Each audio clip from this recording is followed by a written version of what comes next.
Okay, first you open Audacity and you record whatever you want. Test, 1, 2, 3, test. And you have this. Test 1, 2, 3, test.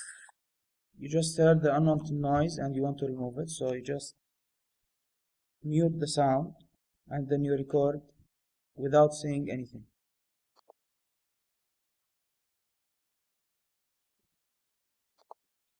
You stop and you highlight the new recorded voice.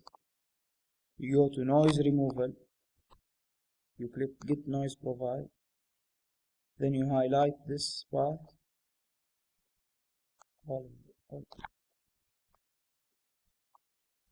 And you also click noise removal. You make the noise reduction 48 and the frequency 200 and the decay time 0.15 seconds. You press OK and you delete this part. Test 1, 2, 3, test. And there you go. Thanks for watching. Please subscribe.